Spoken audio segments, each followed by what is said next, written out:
As the editor-in-chief of the Babylon Bee, I have to keep up with the news all the time, which is super depressing. It sucks. But, you know, we got to do it. So, and maybe you have to keep up with the news too for whatever reason. Maybe you're just crazy and you like to read the news. There's an app called Inkle that lets you curate your news feed from reliable sources. Don't you hate paywalls? You're searching through news and you finally find a reliable site and you're like, the information I need. And then bam, you get the big pop-up. Please spend a bunch of money and then you can read this article. That sucks.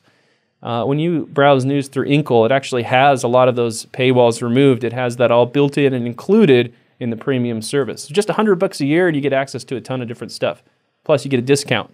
Inkle.com/BEE. That's INKL.com/BEE. You'll get an additional 25% off because you're telling them that you're a buddy of the Babylon Bee, you know? So go check it out. Inkle.com/BEE and start browsing premium, reliable news today. Madame Tussauds unveiled a Joe Biden wax figure, but somehow it wasn't just a giant melted candle because he's old. A rare blanket octopus was caught on film in the wild in Australia. It's not as rare as the electric blanket octopus, which sparks and dies as soon as it touches water. A Louisiana Democrat released a campaign ad where he's smoking pot. He's trying to get appointed to a joint committee. Hong Kong is planning to kill 2,000 hamsters with COVID. All of them will be added to the official COVID death count. Plus, instead of going after Catholics for a change, we interrogate Dan, our resident reformed guy. Find out once and for all if you're going to hell or not. All this and more on The Bee Weekly. Welcome, everyone, to the Babylon Bee podcast, where you get to hang out with the people behind the Babylon Bee and cover some crazy news stories. I'm hanging out with Adam Yenser and our good buddy Dan Coates, who's usually behind the cameras. Yeah, this feels weird. Yeah. I should not be here. Come on, enjoy it. Yeah, we'll have a good time. Dan was telling us how nervous he was, and then Adam immediately made fun of him as soon as he sat in the chair. Yeah, a little bit. It helped slightly. It eases the nerves a little bit. Yeah. Nerves. Thank you, Adam. You're welcome. Thank you, Adam. Yeah, just keep doing that. That's helping. So we've got a little bit of a podcast format change. We're going to be shifting to a little bit more of a variety show format where we have all kinds of different crazy segments. The weekly podcast is going to be longer, and we are going to be moving the interview show to become part of the weekly show. So we do have an interview this week with Justin Brierley, who sounds very smart because he has a British accent. Yeah. I'm sure everything he said was nonsense, but he said it sounded smart. I believed every word of it. Yeah, he's from the podcast Unbelievable. Unbelievable? Unbelievable. With a question mark. And he talks to atheists. He's a Christian, but he talks to atheists all the time. So. Which is cool. Yeah. And that interview will be later on in this show. But for now, we're going to do a banger of the week. Banger of the week. Babylon Bee's top shared story this week. The FBI says they still haven't found a motive for 9/11. What? So what was the real story? I was basically logged off of social media for like 4 or 5 days, and I came back and there was like a hostage situation in Texas or something? Yeah, so there was a British Muslim terrorist, I think, who took hostages at this synagogue in Texas near where, I don't remember her name, but her name was like Lady Al-Qaeda. She was some female terrorist that's being held in a military prison in Texas. It was his sister, right? He claimed it was, but then they said they like researched it and he referred to her as her sister, but it wasn't actually his sister or something. His sister and Muhammad or something. Or, yeah, something like that. Okay. As opposed to Ilhan Omar and her husband, who actually were brother and sister. But no. I'm glad you're carrying on Ethan's tradition of saying things that makes me look at the camera and wince. But so basically, this guy took these hostages. Thankfully, no one was hurt, and they brought in hostage negotiators, and I think the terrorist guy died, but everyone else was safe. But then afterwards, this was clearly a Muslim terrorist taking hostages in a Jewish synagogue, and the FBI put out this statement saying something along the lines of, there's nothing to suggest that this was specifically related to their Jewish identity, and they're still searching for a motive. I wonder what motivated the Holocaust. Yeah. Who knows? Yeah, and the White House tweeted something that was really vague, and they didn't really say what happened. It says they called the man a man with a British accent. That was like their attempt to make it a vague description? It could have been Justin Brierley. He was in there trying to turn the Jews into atheists. Trying to prevent them from becoming atheists. But, because Joe Biden's statement was something like, we're still trying to figure out why he used this like anti-Semitic rhetoric or something. It's like, well, because he's anti-Semite. That's why. That's probably why he used the anti-Semitic rhetoric. The statement was basically like, we're aware of the situation, we're taking it into account, and we'll be dealing with it. It's like, well, what's happening? Well, who, where? Like, what are you talking about? So he didn't really mention any specific details. Just there's something happening. The tweet that I saw, it was just so like, there's something happening, and we're aware of it. Gotcha. And you're like, okay. And it's such a weird juxtaposition to how the government and the media handled, like, I remember during the Trump administration, there's times where gravestones in a Jewish graveyard blew over in the wind, and they were immediately reported as, this is an anti-Semitic attack by Trump supporters. They vandalized. And then it turned out like, no, the wind blew them over. Then you have a guy actually taking hostages.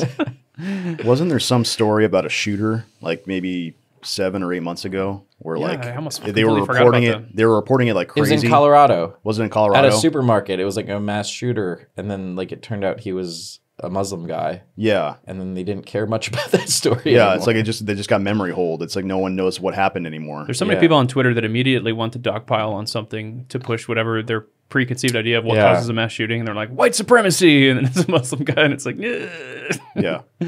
And then they either have to like double down and say, well, he was kind of influenced by white supremacy, or they have to just drop it. So yeah, I couldn't even remember that one because I went and saw our Babylon Bee article about that got fact checked this week. Did it really? About the shooter back in March, because people like screenshotted it and then started sharing it around.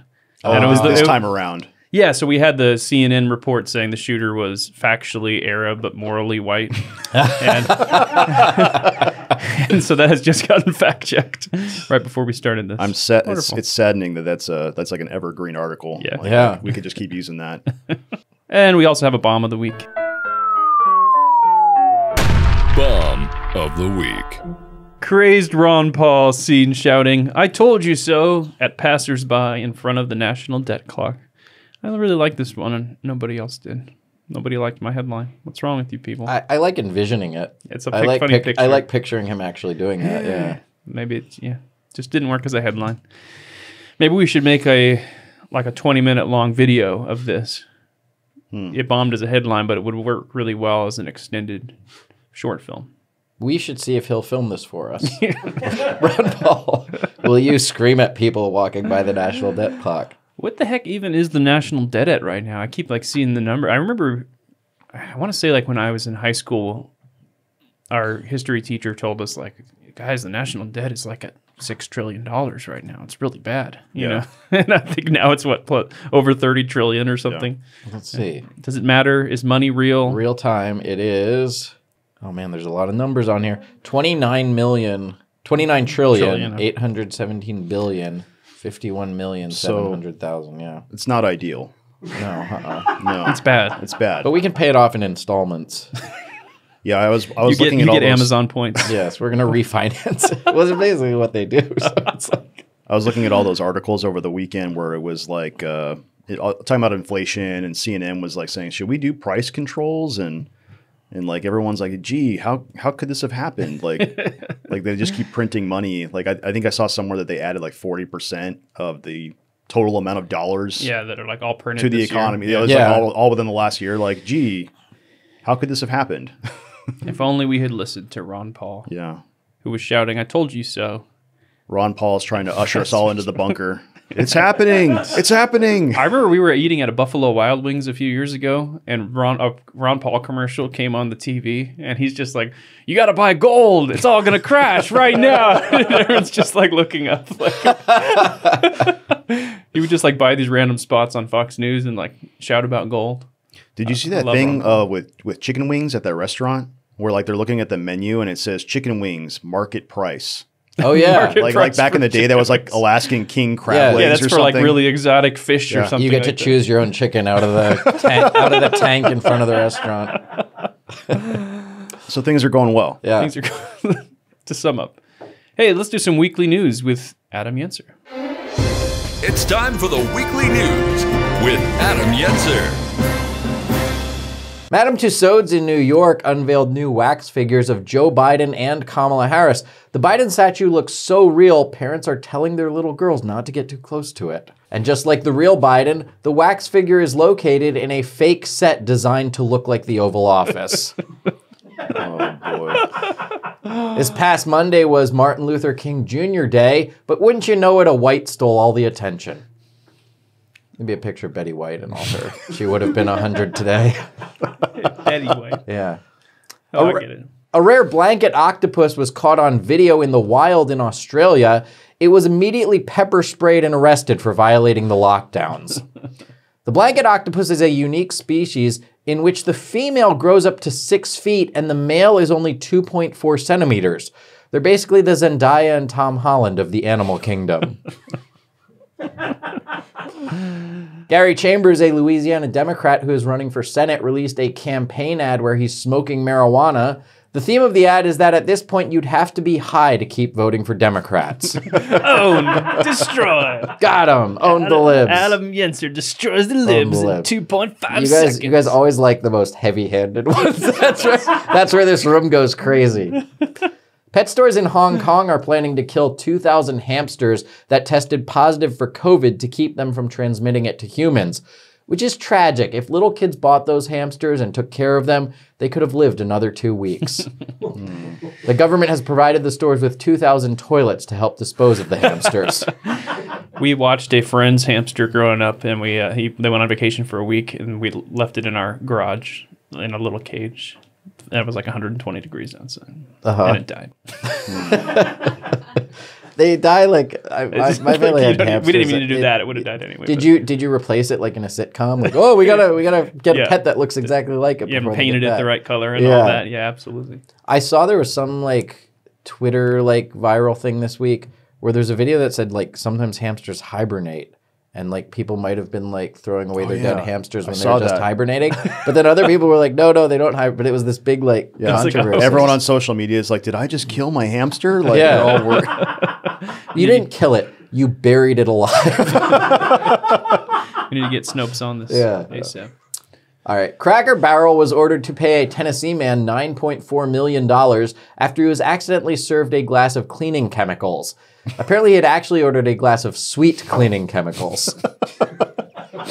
The victim suffered burns to his mouth and esophagus and had to be rushed to the hospital without finishing his peg game. Ignoramus is probably what he got. Yes, exactly. He was trying to get genius, and then he burned his esophagus. I was like, no, I'm not an ignoramus. The president of the University of Michigan was fired for having an inappropriate relationship with another university employee. According to the university's current diversity policy, a relationship is considered inappropriate if it's heterosexual. During a podcast, Dwayne Johnson revealed that he has a $31 million Tyrannosaurus Rex skull in his living room, marking the first time a rock has purchased another rock. Good old pun for you guys. Phoning it in at this point. I am always fascinated by like what rich people spend their money on. Yeah. So $31 million for a T-Rex. That's pretty cool. Yeah. I mean, I might do that. He was on some like NFL podcast and it was like in the background behind him and like one of the other, it was like Eli Manning or Peyton Manning, one of those two. Yeah. One of them has a big forehead, the other one doesn't. I'm trying. But one of them asked him about it. It says he has a net worth of $800 million. So he could buy a bunch more T-Rex skulls. So that was like going to In-N-Out or something for him. Well, it's more than that, right? Because it's like 5% of his net worth-ish. You know, 31 million? Yeah, 31 million for a T-Rex. Okay. And trivia, it's the most complete T-Rex skull in the world, apparently. Wow. He bought it and he owns it, so. But it'd be like us spending a few $1,000. It'd be like all those Lord of the Rings swords you have. It's like that. In the subscriber lounge. A fashion designer is suing Lego for illegally replicating one of his leather jackets for its Queer Eye for the Straight Guy Lego set. The Queer Eye set is like other Legos, except the bricks only have studs, no holes. You gotta put together the pegs. Kyle. I don't know why Kyle is cringing so much, because this is a Babylon Bee article. Well, no, it was genderless. They were smooth. Oh, okay. All right. So we can make jokes about debating how far to explore this one. The town of Sunnyvale, California has been overrun by crows.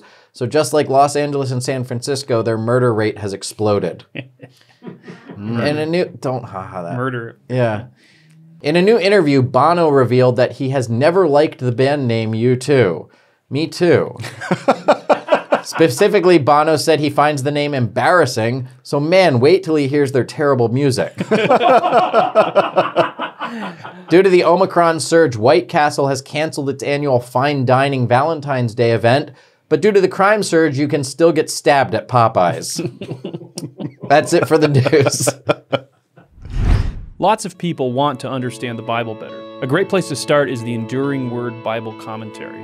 For more than 25 years, it has helped millions to understand and apply the Bible.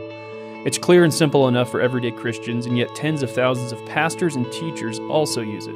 Find the Enduring Word Bible Commentary by David Guzik at enduringword.com. And it's completely free, no cost, no registration, no paid ads that you have to wait for. Find all this and more at enduringword.com. That's enduringword.com. Who? What? Where? When? Why? Let's ask a reformed guy. All right, it is time to burn a reformed guy at the stake. That's our Catholic Patrick clapping in the background. Last week, we burned Patrick at the stake, and everybody said, boo, wait, no, they were happy that we burned him at the stake, but they wanted us to bring a reformed guy on. So here we are. Here we're we talking are. to Dan. Dan is I guess I Reformed. represent all of Reformdom. You were speaking for all Reformed Christians throughout history since the beginning of time and or 500 years ago when it started. And here we go. We're going to ask Dan a bunch of questions. We got some of our own, and we also have some subscriber questions. So maybe we'll continue some of those on in the subscriber portion, but here we go. So Dan, what are 3 things that you like about Patrick? That's a tough one. No, I'm just kidding. You want to come back to that one? Patrick's a funny guy. He's a nice guy, and he helped me move. So I mean, there he showed up and he had a truck, and he's like, "Hey, when do you need me? Where do you need me?" And so he's definitely a man of action. That's a good friend. I don't think I've helped anybody move in a very long time. I don't It's been think a you while. have, Kyle. I used I didn't help Dan move. What are 3 things you dislike about Patrick? I don't think. you have to. It's on the He's a question. he's a Catholic. I'm not predestined to answer that question. So All right, Eucharist, praying to saints, praying to Mary. We got it. Our Catholic viewers are great. I make jokes about Catholics. I love our Catholic viewers. Please don't turn it off.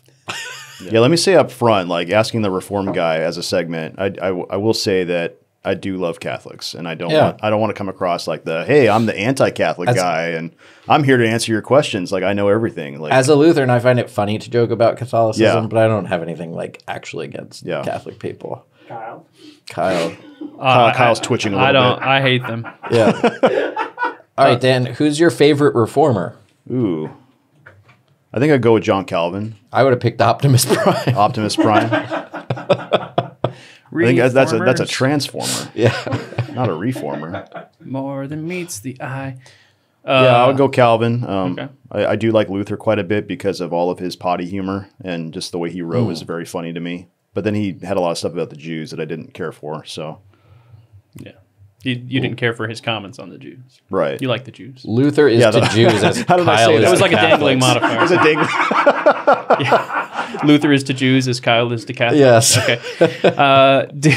Do you ever work on Sundays? If you respond to Kyle's message on the Babylon Bee Slack, would that be considered a 4th commandment violation? I try not to work on the Lord's Day. That is definitely a What's the line? So I slack you, you slack me back. Yeah. Are you going to be in at 8 tomorrow? I think you're forcing me to sin when you do that. Okay. So Yeah. I can't slack you on. But it's incumbent on you to not respond. Yeah. That's tough. I'm just the tempter on your shoulder. yeah. What So about why do you do that? what about like errands, or like do you draw a line like at home, like can you get work done around the house? Yeah, there's like differences of opinion, like in the Reform movement of whether you can go to a restaurant on a Sunday or, if you're a police officer. if you're patronizing someone else who's working on a Yeah, Sunday, you're forcing that person to work for you on the Sunday. So there's definitely lots of difference of opinion. I do think that one thing that everyone in the Reform movement agrees on is that there is a Sabbath, that it does continue, that we are supposed to have one day a week that we rest. Yeah. And I think they do make allowances for like anything that's necessary. Like obviously, if you need to go to the hospital, go to the hospital. If you are a police officer and you have to work on Sunday, do it. But yeah, I think that there's like a general principle of trying to have one day of rest devoted to worshiping God. So how happy were you when Elon Musk called us out for working on Sunday? That was so amazing. And Dan didn't come with us because it was a Sunday. Oh, that's awesome. Yeah, he's like, why aren't you heathens in church? And Dan's like, yeah, I told them. Dan's the best Christian in this office. That was tough because what day was that Patrick messaged? It was like Thursday night. And he's like, hey, can you meet up this weekend? Yeah, it was like, and I'm just very like, rushed. Yeah. Yeah. So I felt left out. Yeah. I'm sorry, man. Yeah. We would have loved to have you there. Oh, well. Yeah. But you didn't sin, so. There's that. What would you do if your daughter Amelia came home and announced she was dating a Catholic, maybe dating Patrick's future son? Oh boy. I guess I would try to have a conversation about that and try to discuss the differences and as he gets his belt ready. Yeah. And then say she's grounded and send her to her room. Yeah. What have been some of your favorite board game moments at the B? How many times has Kyle beaten you at board games here at the office? Was this your question? That was mine. Oh yeah, I think I added the part about me beating him. I do think my favorite board game moment was one I wasn't even around for. It's when you guys were playing Star Wars Risk, you and Patrick. Oh. And he beat you like on the last turn with the last dice roll of had the Millennium Falcon flying into the Death Star and blowing up your Death Star. I think I had killed his entire fleet except the Falcon, and he flies in at the last moment and blows up Death Star 2. And you were bummed for like a week. You just couldn't. I was standing up like on the last few turns, like staring at like, no, Dude, I was ecstatic for a week. Yeah. I would say that if you are going to play a game with Kyle, do not play Galaxy Trucker. Because like he's like a savant at that. Like he'll. Oh, really? Yeah. Like everyone else will be like 30 points, 27 points, and Kyle will be like 172. I keep trying to play Adam in the Star Trek trading card game, which he's a big I got to remember to bring those collector of all the cards. Oh, yeah. You came Star Trek customizable card game. We're going to have to do that. You used to go to a mega church. What do you miss about it? I do miss, like I go to a smaller church now, like about 250 people. And I used to go to a church that was like 5,000.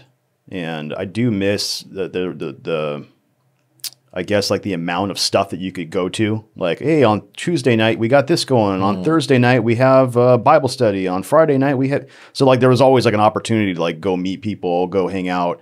And now when you're at a church that's smaller and it's all families, it's a little bit like there are different things you can do. But I know for like the men, it's like, hey, come to the 6 a.m. men's Bible study. Oh, God. Like, my church does that too. I always get emails, do you want to come to the men's group? And I'm like, yeah. And they're like, we're meeting at 7 a.m. on Saturday. I'm like, no.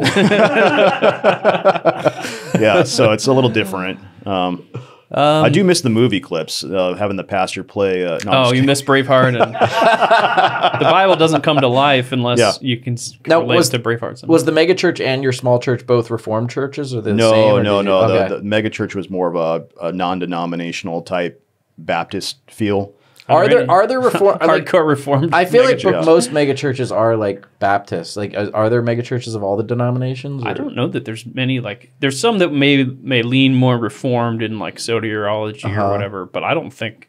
Yeah. I don't think there's any that are like super hardcore Reformed that would be a mega church. I don't think that Reformed churches are really drawn in the crowds. Yeah. It's like, hey, you want to come hear this organ and sing this psalm? And I'm not saying it's bad, but it's like it's not the concert with the smoke machine and the lasers, and I think that tends to be like the mega church feel, like you're drawn in the big concert vibe. Yeah.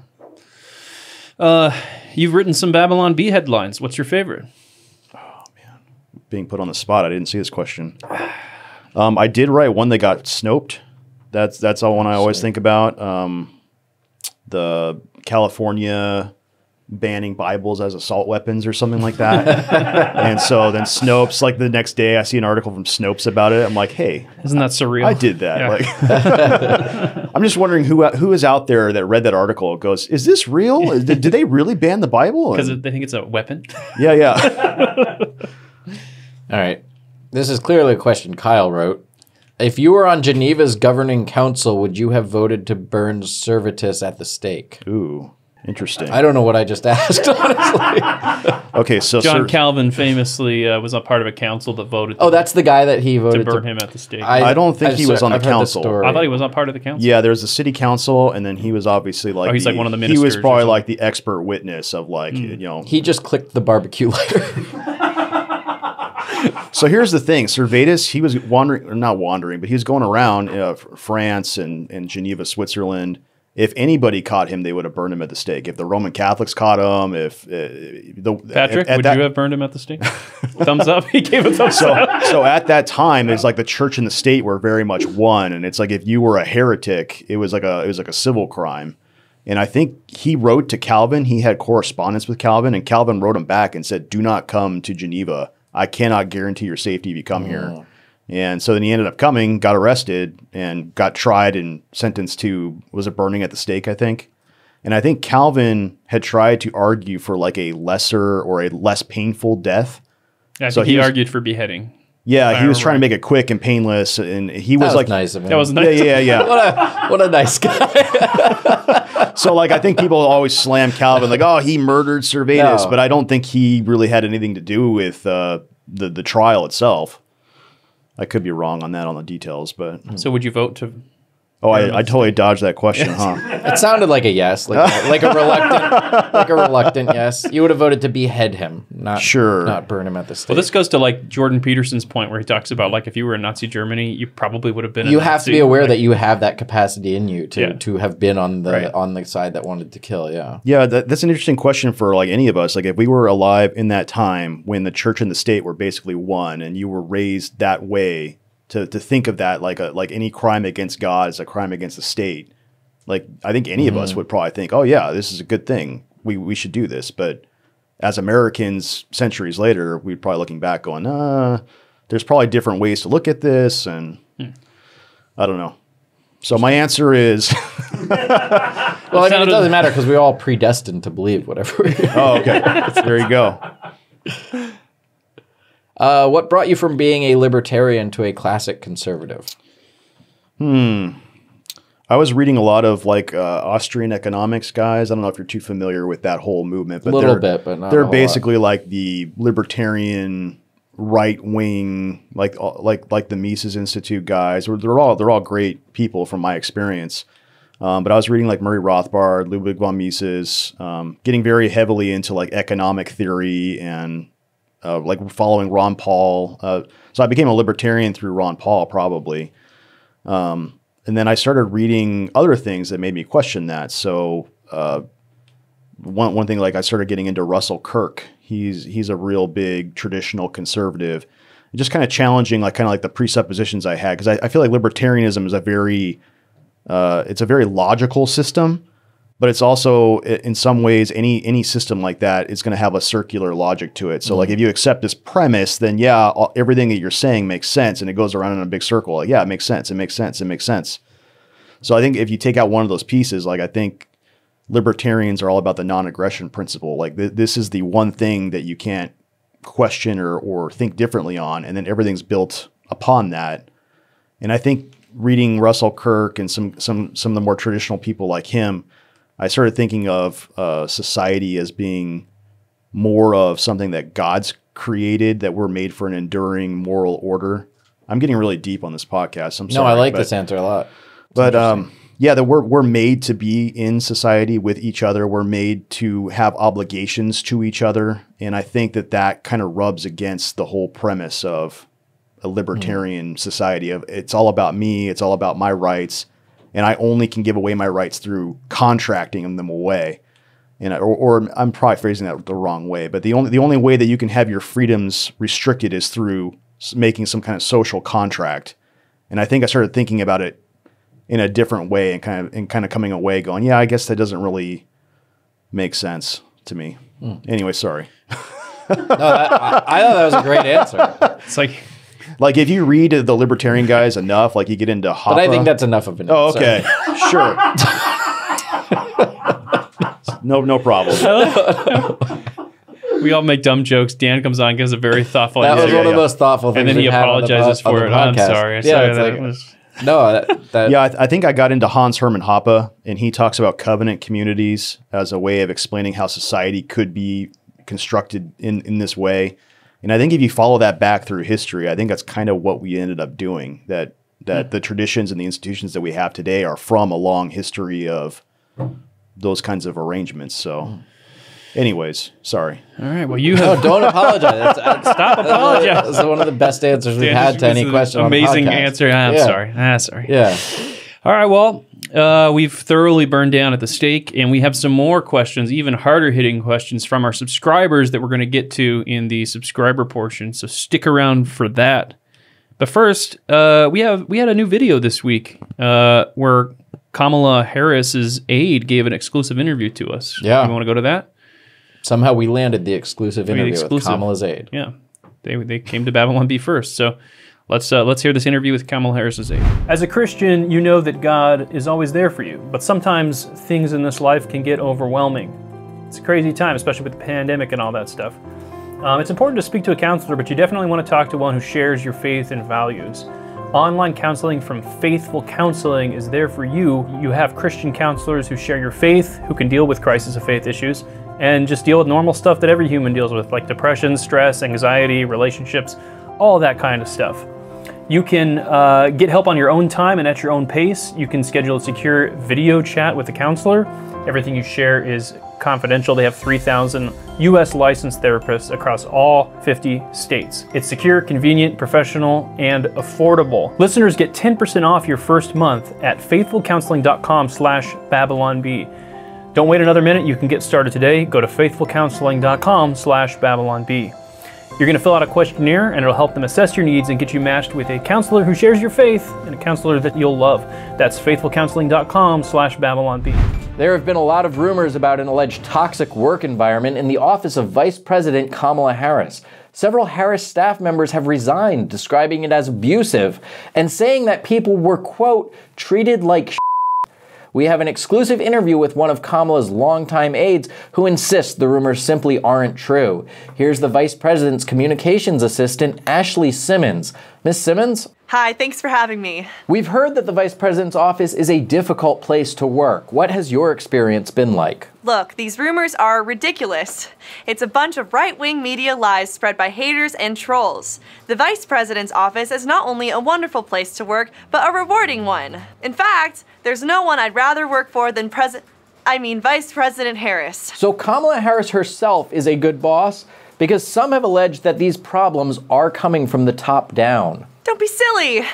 Kamala Harris is the nicest, kindest, sweetest, most generous, loving, pretty, intelligent. Don't forget generous. I said generous already. She's the most wonderful person I've ever met. Ashley, is there someone in the room with you? Nope, I'm here by myself, speaking entirely of my own free will and have not been coerced or threatened in any way. Because according to interviews with 22 former employees, the workplace was described as tense, harsh, and dour. No, it's a great place to work. Super nice. Not toxic or harsh or whatever. Ow. What do you do? Kamala's awesome. She's America's sweetheart. But one insider even said she has a short fuse and throws people under the bus. Nope. She has a great fuse and doesn't throw anything. No temper. No temper at all. Kamala is extremely likable and good at her job. Is Kamala there with you now? That sounds like her laughing. No, she's not here. She's off fixing the economy or visiting the border or something. Like Kamala always says, it's time for us to do what we have been doing. And that time is every day. That's definitely her laugh. Is she angry at you? Is she hurting you? No. Kamala Harris is the greatest boss of all time. Are you under duress? Blink twice if you're being held against your will. It's terrible. I'm being held against my will. Please send help. Please. Miss Simmons, we seem to have lost the video. When we come back, we'll look at the rising unemployment rate among Kamala Harris's staff. Oh, that was so good. Oh man. Oh man. Good stuff. I loved like just the perfect timing of like the things bouncing off of her. Did you notice the all yeah. in joy that like landed in her shirt? Someone in the comments commented on that when we posted the video initially because that was not planned. It was clearly like just it like lands just here happened and to then land she just goes like stayed there. Yep. and looks down at it and then the scene cuts. It's like perfect. Yeah. Yeah, it was All so right. funny being in the office when that was being filmed because, like, I'm trying to work on a document on my side of the office, and I just hear boom, boom, just stuff being thrown and hitting the walls, and it was funny. Who was the arm throwing? Bettina was I think throwing. Bettina, Yeah. she had a good arm. She pelted her like right in the forehead Felt with like- something. I felt like she was letting out a lot of aggression. Yeah, That's what it looked like to me. And we brought in Chandler, so Bettina was not taking her aggression out on any of us. It was Yeah. our The hired actress. help. Yeah. I wonder if we told Chandler ahead of time, like, hey, by the way, this is the scene. Yeah, She did we- saw the script. I don't know if she knew really picked up on what items would be thrown at her. Hey, we're going to interview Justin Brierley now. And he is the host of the Unbelievable podcast. Unbelievable. Smart guy with a British accent. And he talks to atheists all the time. Great interview. It was awesome talking to him. Let's check it out. And now for another interview on the Bee Weekly. I guess just to get started, Justin, what? How did you come to faith? You kind of have an interesting story. Growing up charismatic, non-denominational, and then it sounds like you had a similar experience to mine because I was in high school and just kind of had that experience of like growing up Christian, but then had that moment of like making my parents' faith my own. And I read that here, and that kind of connected with me because that is. It is interesting, you go and you listen to people that are giving their testimony, and they always have the cool like prison tats, and I was chewing on some cocaine, and then I came to the Lord, and we don't have that. So, but it's an interesting story in its own right. So. Well, as a dad of 4, I want all of my kids to have really, really boring testimonies. My aim in life, basically. No prison spells. No, I mean, yeah, we probably do share perhaps similar-ish stories. Though, to be fair, here in the UK, being a part of a charismatic independent church is probably far more unusual than in the US, where there is a significantly larger Christian population generally. But I was raised in a Christian family, and as you say, very often when you're going to church as a child, that is the reason you go is because your parents go, they take you along. It was only really in my mid-teens that it came alive for me that, faith began to make sense. It was particularly through the ministry of a youth pastor in my church and the youth group that I was part of that things started to fall into place. And I did kind of have a wham bam moment, I would say, on a youth retreat when suddenly I felt like God hit me in a kind of, powerful way. And the lights kind of came on from that moment onwards.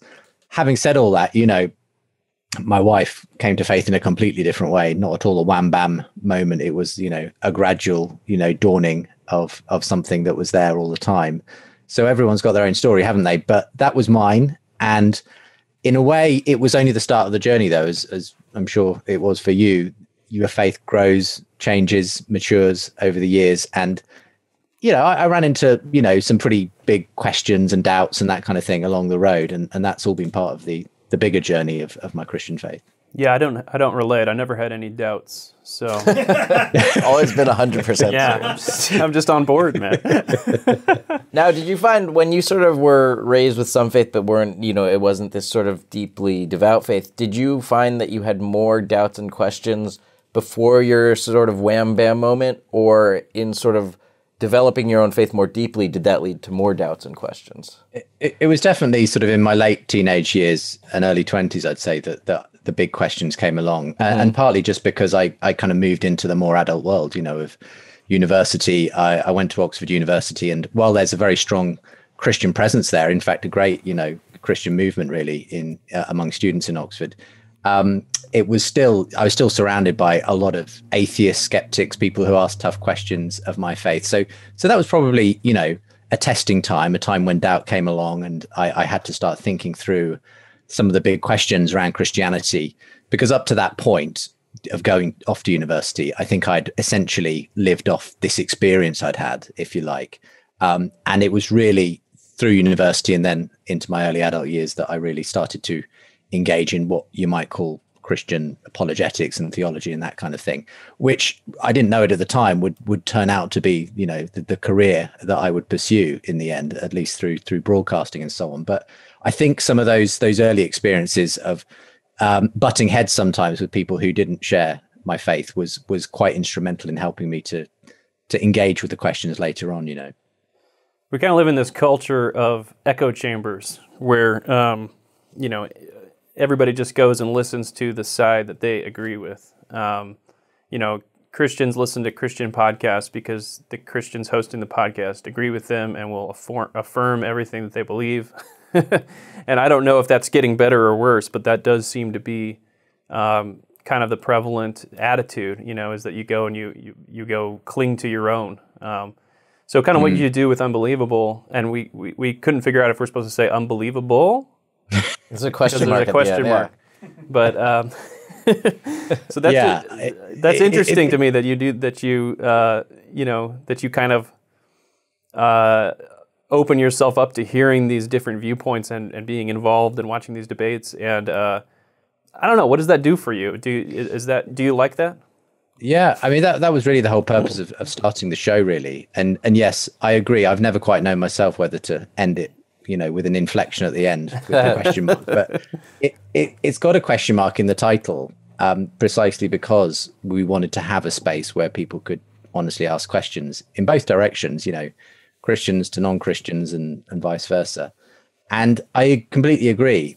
In fact, I think at the time I started the show, I didn't realize just how pressing the need would become for having that kind of a place where you would get both sides together, because, at the time, we didn't have social media, when the show began sort of 15, 16 years ago. But all of that has just heightened the kind of tribalism that now exists, sadly. And so even though we've got more opportunity than ever to hear from different perspectives, we tend to be more dismissive than ever. And so having a kind of just an hour where two people have maybe very different perspectives, either on the Christian, non-Christian side, or even between two Christians who just hold very different perspectives on an issue, it's turned out to be a really important space. And it's not always a comfortable space. And sometimes, there's a reason why places where people just hear from their own echo chambers are so popular, is because that appeals to us. It appeals to us to feel like I'm in the in crowd, I'm on the right side, and everything that's being told to me is kind of affirming that. And there's a place for, hearing from your own tribe and so on and getting together. But if you never are hearing from someone else and engaging in that kind of dialogue, I think that's a very dangerous thing. And so I've been really pleased that the show has been able to provide that kind of a forum for so many years.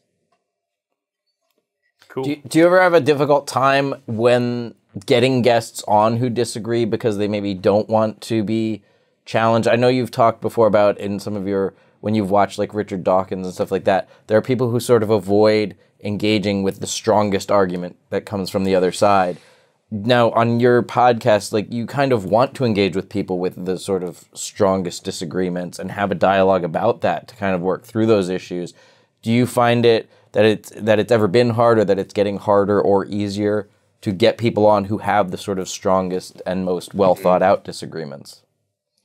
Well, it all depends on the individuals, and sometimes you'll find that the folk who are maybe the happiest to declare their views online without really having to, go up against anyone, aren't so happy to come on and, sort of defend them when it comes to an in-person dialogue. Others who are, who are all about, getting involved in the discussion, the dialogue. So it varies from person to person. I mean, there are certainly people that I've invited on who are probably the best known people in their area, either Christian or atheist, who I've been saddened when they've said no, and to me, what seems like pretty shoddy reasons, that effectively they just don't want to be challenged in public on some of these things. But having said that, there's lots of people out there who are willing to go toe to toe with the other side. I mean, that's not to say that all the shows are kind of about these diametrically opposed perspectives. A lot of the shows actually, you might still have people who are on different sides of the aisle when it comes to Christianity and atheism, but may actually have more in common than you think. And, you can have quite an interesting conversation with someone maybe who shares a lot of the same values, but just doesn't believe in God, or has, a particular perspective that makes them maybe open to Christianity, but they're not convinced. And so we do a lot of those kinds of discussions as well, where actually people are maybe a little closer together, but still aren't on the same page, Yeah, that's interesting. It does feel like, I don't know, we're in a different place culturally than we were 20 or 30 years ago, where we do find a lot in common with people who stand up for similar ideas that we do, and yet we disagree on fundamental questions about, God's existence and faith and all that. I'm curious. And I was going to say that's kind of been one of the most interesting areas, I think, that we've had on the show in recent years. And I'm actually in the process of writing a book along these lines, which is that there's been a confluence actually between Christians and a certain sort of secular thinkers actually, who are sort of worried about the rise of, let's say, woke culture and that kind of thing. And it's interesting that, if you like, there are interesting bedfellows now between some conservative Christians and, if you like, people who are more on the conservative end of the, secular culture and are not Christians by any stretch, but are nonetheless very much more open to talking with Christians who share their concerns. So one example is I was out in LA about 2 years ago and did a show with Dave Rubin at a church. And Dave Rubin, as I'm sure many of your audience are aware, is a popular kind of, anti-woke sort of conservative sort of YouTube host. But, he's a married gay man. He's not a Christian. But he was really happy to come on a stage and have a dialogue with a well-known Christian thinker, Professor John Lennox, in front of a crowd of primarily Christians at this church. And he got on with them like a house on fire, And it's kind of interesting because you wouldn't necessarily have seen that dynamic 5 or 10 years ago. But I think circumstances have changed in our culture, where actually a lot of those figures feel more of a kinship, ironically, with many Christians than they do with their secular left, more left-wing brethren, if you like. Correct. That was the correct answer.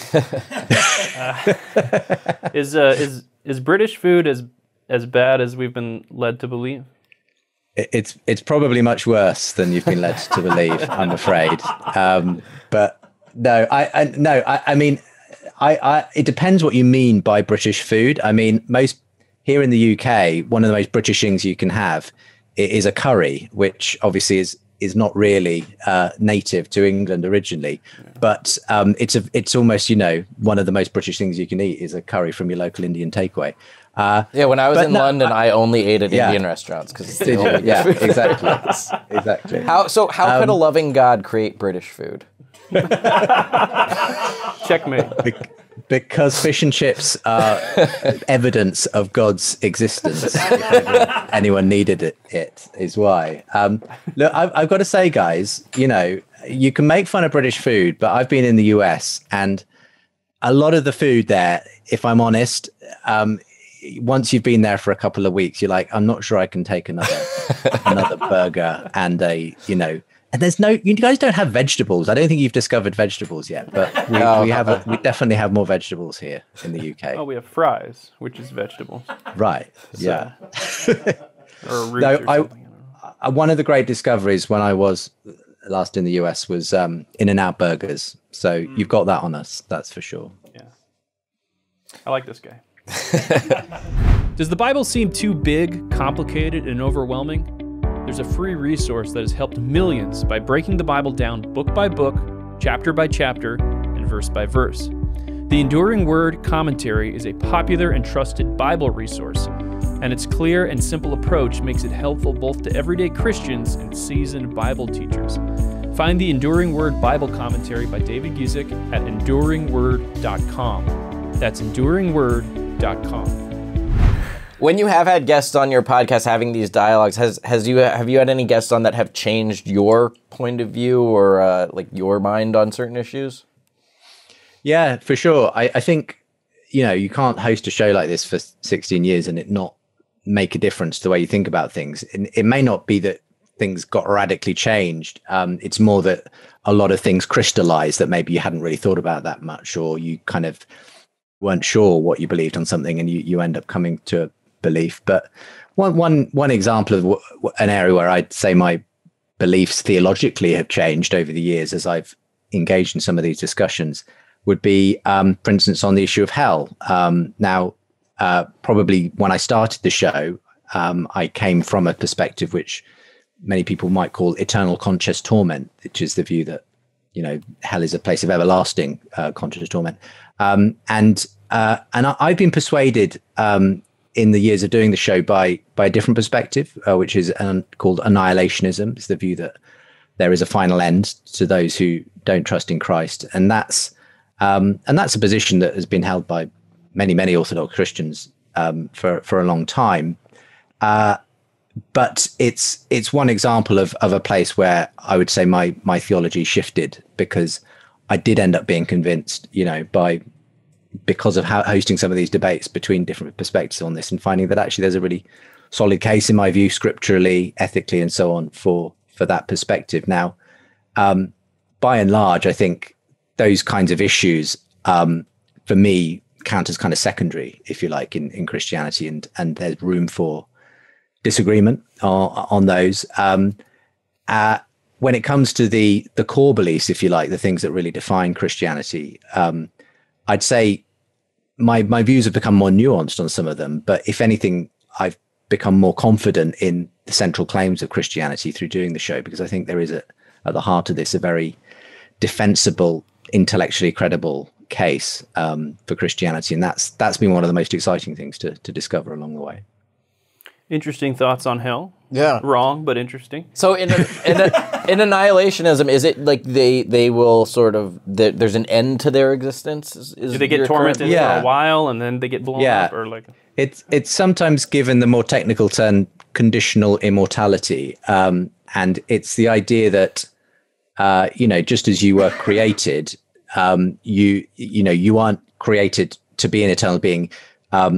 Eternal life is the gift of God. So those who choose who choose against God, as it were, they give up that. And and obviously where the eternal conscious torment perspective has come from has often been the interpretation of certain verses in Scripture where it talks about there being smoke that goes on forever, the unending fire, and that sort of thing. But many have argued, and there are many books, articles, and more written about this, that really what those images suggest is an end. Fire is something that ultimately destroys. And I think there is a very strong case in Scripture that actually that perspective on hell makes sense to me.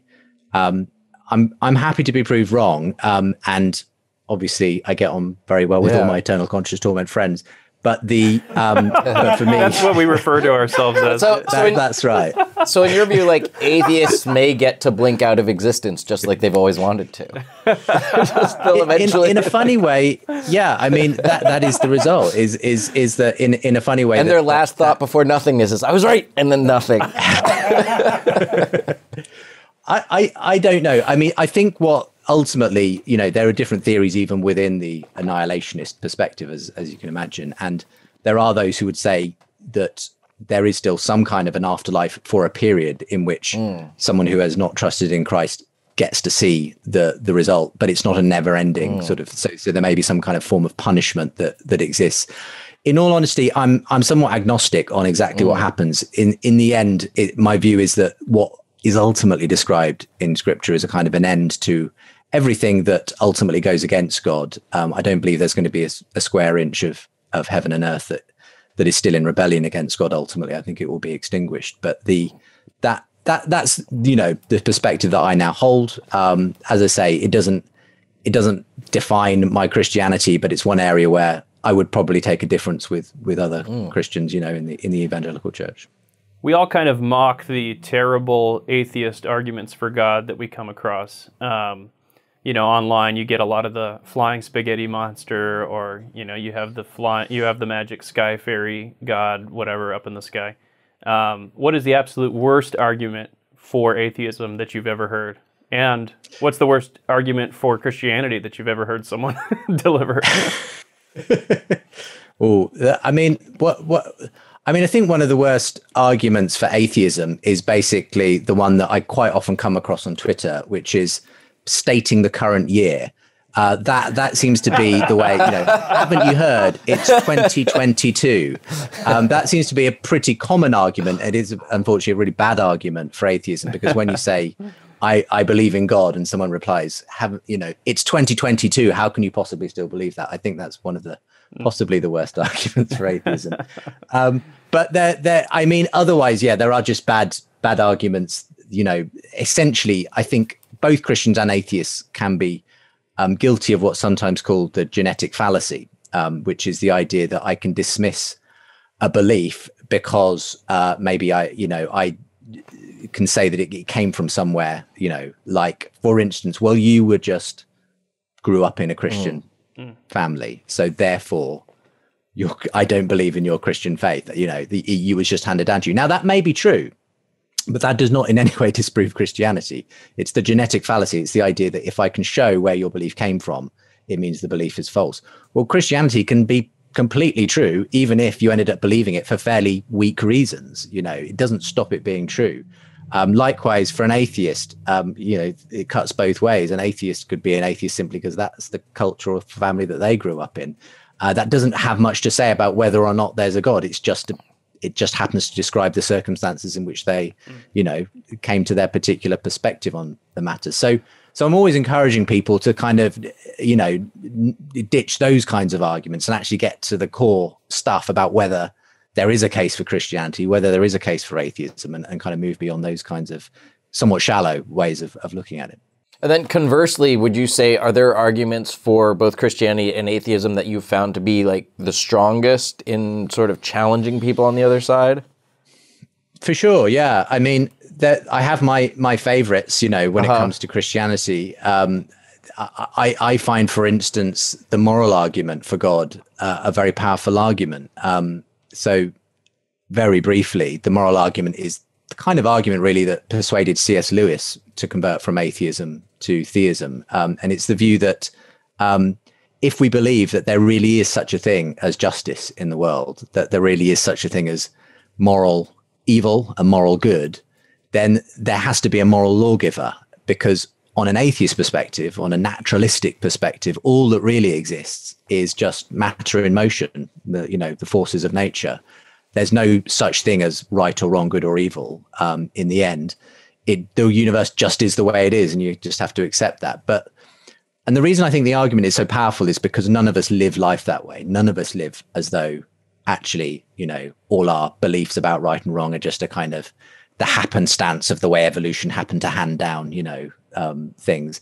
We all believe that some things are really right and some things are really wrong, you know, that, you know, and this, you know, this is where I find it sometimes amusing almost, because, you know, again, on Twitter the other day, someone responded to a video we put up, who was quite an ardent atheist, and said, it's ridiculous to believe in an immaterial realm. And I looked at the guy's bio and he said, I'm a strong believer in human rights. I was like, that's the biggest contradiction you can get. You believe in an immaterial concept called human rights. Where do these rights come from? Where do they exist? They don't exist in the atoms or the molecules of this world. They exist. They have to have, and if they exist, then they have to exist somewhere beyond that. They have to have a transcendent source. For me, that source is God. I've never heard an argument that explains why we have this deep-seated belief in the objective nature of right and wrong, of moral values and duties. So for me, that's one of the strongest arguments, I think, for God.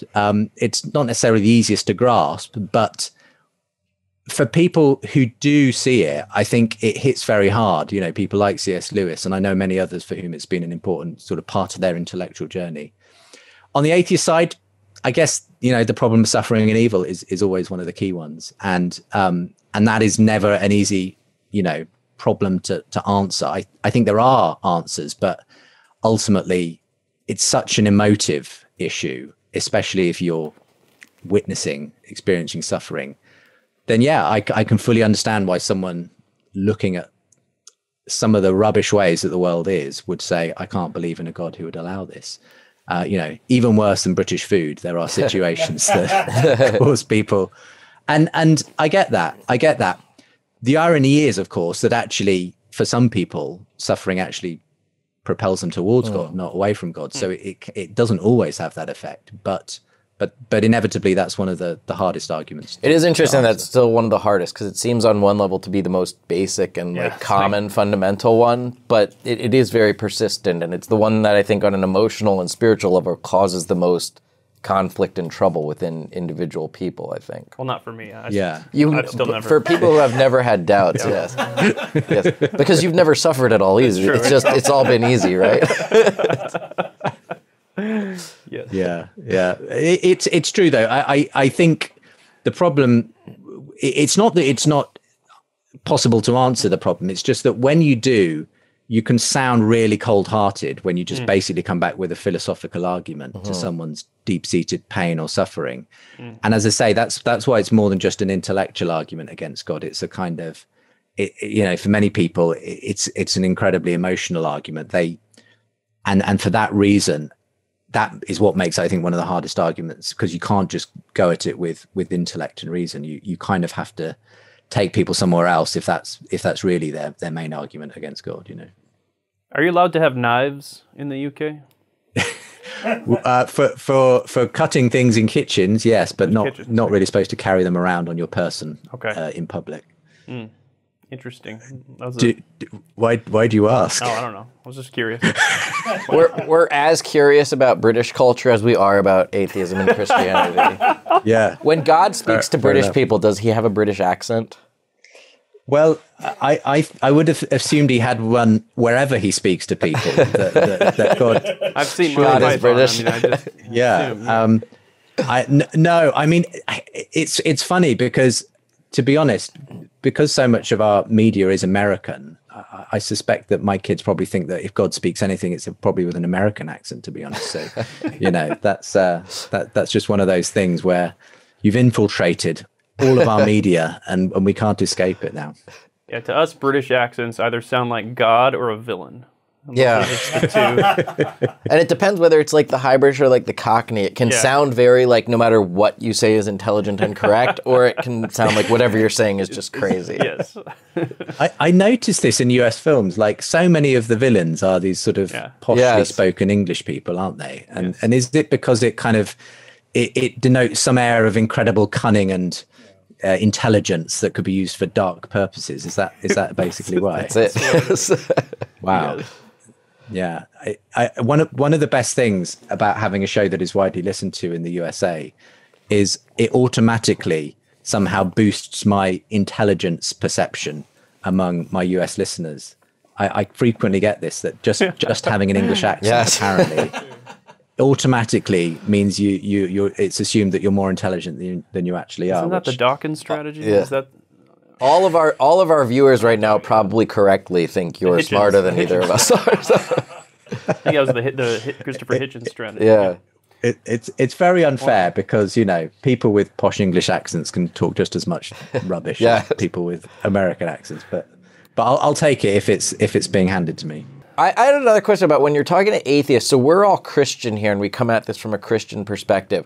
When you're speaking to someone who is atheist or agnostic, is kind of a non-believer in any religion, is there something that if they're questioning or if they're starting to be drawn towards faith would draw them to Christianity or be a stronger argument from Christianity than them moving towards another religion or another Abrahamic religion even?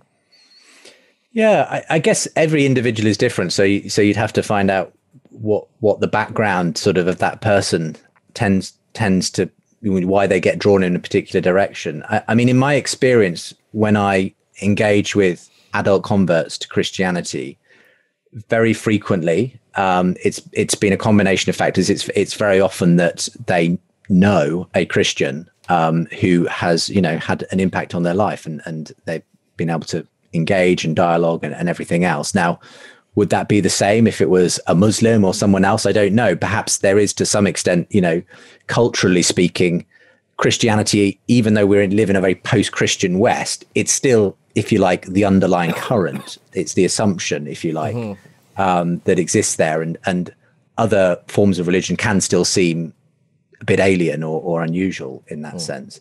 I think, though, that the thing that I tend to find,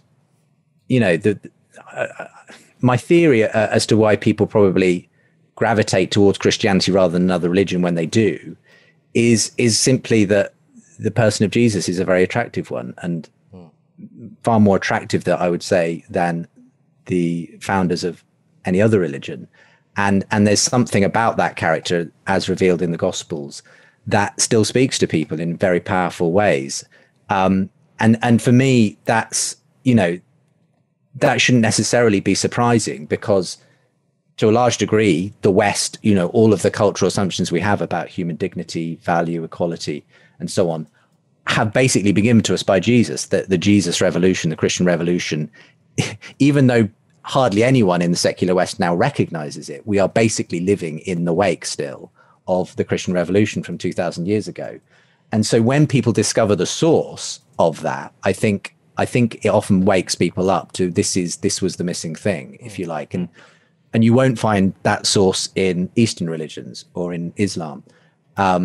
So that's the interesting thing for me. And I'm just in the process of writing a book that kind of touches on this. And one of the people I've featured on the show quite a bit recently, in recent years, has been a guy called Tom Holland, not the Spider-Man actor, but yeah, sorry. Well, it's been nice talking to you. But he frequently gets confused with him on Twitter, though. But he's a fascinating British historian who's written a huge book called Dominion on the history of Western Christianity, basically. And he came from a very secular place as a historian to now basically saying, I came to realize in my study of the Greeks and the Romans, how completely alien those cultures are to me. And the only reason I believe everything I believe about what it means to be human today is because of Christianity.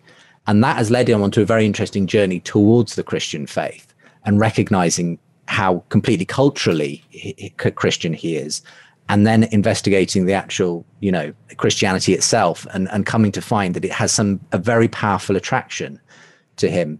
And I think, I think that there's a reason why when secular materialism kind of runs dry eventually and people realize it doesn't deliver meaning or purpose into their lives, I think Christianity will be waiting in the wings. And I think that's been the history of Christianity. There's been these sort of cycles of revival and then things tailing off as generations kind of forget about it. And then it comes back suddenly.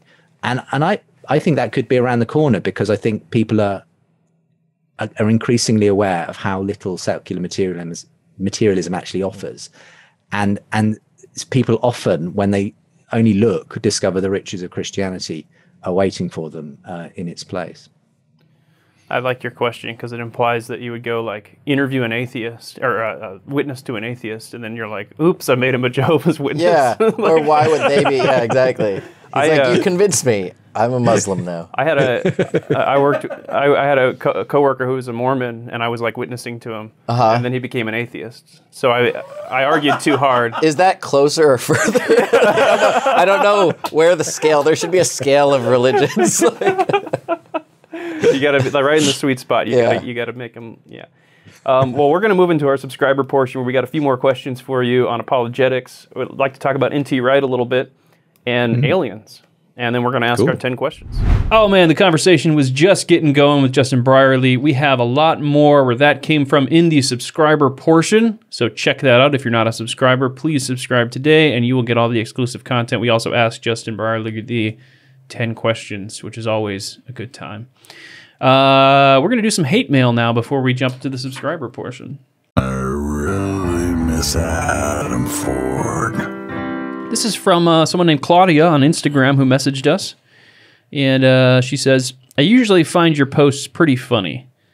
But I find the ones taking a jab at Christianity tasteless, to say the least. That is blasphemy, and not humor.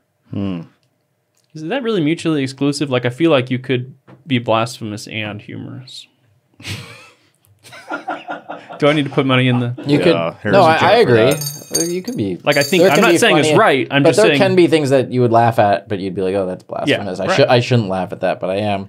But I also don't think everything that we do... I'm curious if there was there a specific article she was responding to? I tried to find out when I pulled this, and MJ got it off Instagram DM, and I don't think it was like related to anything specific. Because I don't really think making fun of like sort of Christian pop culture generally or church culture is necessarily blasphemous, but maybe, you know, there's a certain one that... So this was sent to us on Friday, and I'm looking at our Friday articles, and the only one that was like really targeted at Christianity was Christian questions faith after receiving wrong order at Chick Fil-A.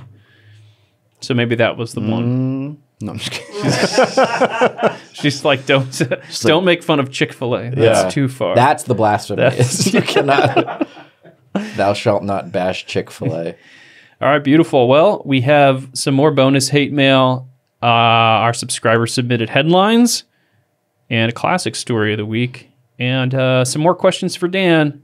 And the rest of the interview with Justin Brierley coming up next in the subscriber lounge. Are we ready? It's a packed episode. Yeah, jam-packed, man. Let's do it. I got to edit all this. Coming up next, for Babylon Bee subscribers. You are doing the devil's work disguised as a Christian. Shameful. Even though I walk through the valley of the shadow of facts, I will fear no logic. Was the last Jedi ordained by God at the beginning of time? Or the idea that if you believe in predestination, why evangelize? The illustration of what apologetics does, it takes out some of the roadblocks on the road to meeting Jesus, but you still have to want to walk down that road. This has been another edition of the Bee Weekly from the dedicated team of certified fake news journalists you can trust here at the Babylon Bee, reminding you to go forth and punch Satan right in the face.